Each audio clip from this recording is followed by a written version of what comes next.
संजय के पिता बुनकर थे। उनके पिता का नाम गावल्यगण था। उन्होंने महर्षि वेदव्यास से दीक्षा लेकर ब्राह्मणत्व ग्रहण किया था, अर्थात वे बुनकर से ब्राह्मण बन गए थे।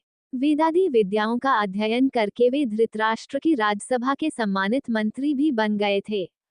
एक जब कुरुक्षेत्र में महाभारत के युद्ध प्रारंभ होने वाला था तो वेदव्यास जी धृतराष्ट्र के पास गए और उनसे इस युद्ध को रोकने का कहा। तब धृतराष्ट्र कहते हैं कि मैं तो स्वयं यह नहीं चाहता ऋषिवर, मैं क्या करूं, मेरे पुत्र मेरे वश में नहीं है। तब ऋषि कहते हैं कि तो ठीक है, मैं तुम्हें दिव्य दृष्टि देता हूं जिससे तुम स्वयं सर्वनाश देख सको। धृतराष्ट्र ऐसा करने से उन्हें रोक देते हैं और कहते हैं कि संजय को ये दिव्य दृष्टि प्रदान कीजिए ताकि मैं इनसे सुन सकूं कि कौन वीरगति को प्राप्त हुआ है। तब ऋषि वेदव्यास संजय को दिव्य दृष्टि प्रदान कर देते हैं। 2 बहुत कम लोग संजय के बारे में जानते हैं। गीता की शुरुआत संजय और धृतराष्ट्र के संवाद से होती है। संजय हस्तिनापुर में बैठे हुए ही कुरुक्षेत्र में हो रहे युद्ध का वर्णन धृतराष्ट्र को सुनाता है। हस्तिनापुर मेरठ उत्तर प्रदेश में और कुरुक्षेत्र हरियाणा में लगभग 145 किलोमीटर का फासला है। 18 दिन तक चलने वाले युद्ध की हर घटना का संजय वर्णन करता है।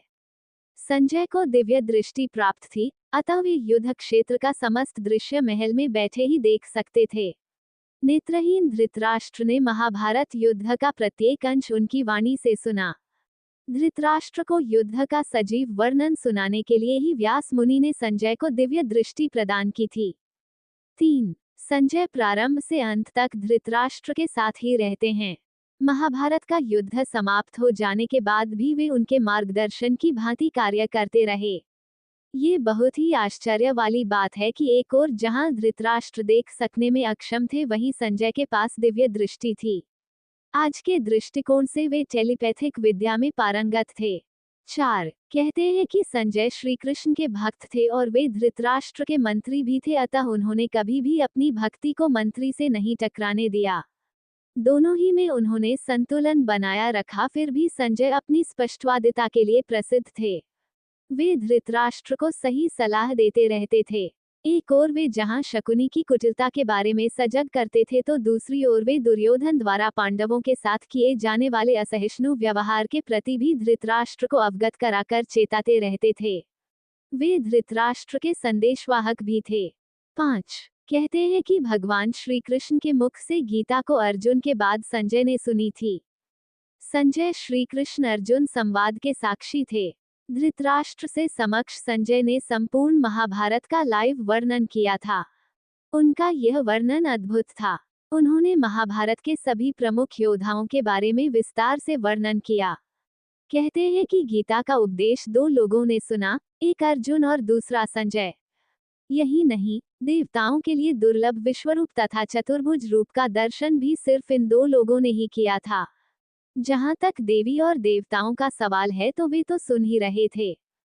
6 गीता के अंत में संजय ने धृतराष्ट्र से कहा, इत्यं वासुदेवस्य पार्थस्य च महात्मनः संवादमिम श्रोष्मद्भुत रोमहर्षणम् व्यासप्रसादाच्छरुत्वानितद्रुह्यमः परम् योग योगेश्वरात् कृष्णात् साक्षात् कथायतः स्वान्यम्। 18 अध्याय श्लोक -74-75। इस प्रकार मैंने वासुदेव और महात्मा अर्जुन के इस विलक्षण तथा रोमांचकारी संवाद को सुन।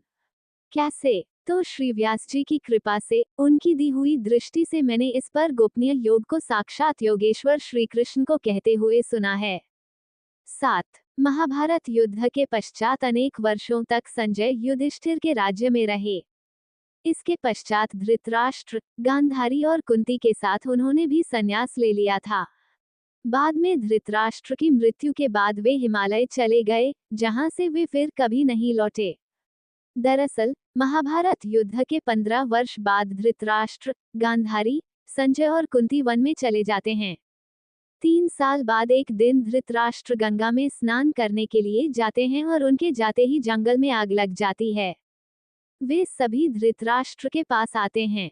संजय उन सभी को जंगल से चलने के लिए कहते हैं, लेकिन दुर्बलता के कारण धृतराष्ट्र वहां से नहीं जाते हैं। गांधारी और कुंती भी नहीं जाती है।